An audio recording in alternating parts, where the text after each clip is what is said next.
actors, Ricardo's Camacho. Why? How did you know about him? I'll tell you, the process of casting the film was, I think it was a lot easier than how most films are cast. I didn't really audition anyone, because auditioning really doesn't have much to do with the performance, so... Listen closely to the resonant frequency of the blues, because it's where Johnny Depp hides his most complex emotions. These aren't just expensive props hanging on a studio wall.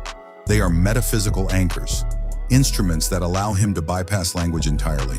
And somewhere between mahogany and maple, a 1950s Gibson becomes a spiritual gateway to a man we rarely see. Tonight, we're not talking about the actor. We're decoding the frequency. When Depp chooses a guitar, he's not thinking about resale value. He's listening for something else. Resonance. Not technical perfection, not market prestige, but emotional vibration. Mahogany bodies produce warmth. Deep, almost melancholic tones. Maple tops add brightness. A sharper edge cutting through darkness. Those combinations aren't random. They mirror contrast, light and shadow, control and chaos. In interviews, Depp rarely explains himself directly. But through wood and steel, he doesn't need to.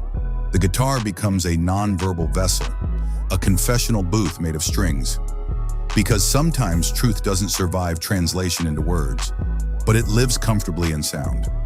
Vintage guitars aren't just collector's trophies, especially not a 1950s Gibson. Old-growth wood carries history, decades of vibration, thousands of songs embedded into its cellular structure. There's a theory among luthiers that wood remembers, that repeated frequencies permanently shape how it resonates. Think about that. An instrument absorbing emotion for 70 years, now placed in the hands of a man who has lived through global scrutiny, legal battles, exile, redemption. It's no longer a guitar, it's an archive. In film, Depp plays characters. But when steel strings vibrate against aged wood, there's no script, no director, just pressure, friction, release. Here's the part nobody talks about. Why would a global icon walk away from billion-dollar franchises, only to lose himself in 12-bar blues? Because acting is interpretation. The blues is confession. The blues scale is simple, almost primitive. Flattened thirds, bent fifths, notes that ache instead of resolve. Depp leans into those bends. He doesn't rush them. He lingers in dissonance. That's not technical flair. That's emotional processing. In recent performances across Europe, you can see it. Eyes closed, shoulders relaxed, fingers pressing harder during certain phrases. The instrument becomes both shield and megaphone. Shield, because it stands between him and the world. Megaphone, because it amplifies what he cannot publicly articulate. He's not chasing perfection. He's channeling energy. Volume matters.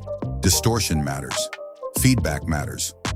When Depp turns up the amp and lets the signal break apart, he's doing something psychologically fascinating. He's externalizing chaos. In cinema, he's embodied characters like Captain Jack Sparrow in Pirates of the Caribbean, The Curse of the Black Pearl, eccentric, unpredictable, mythic. But through different vintage models, hollow bodies, Les Pauls, Telecasters, he adopts sonic personas instead.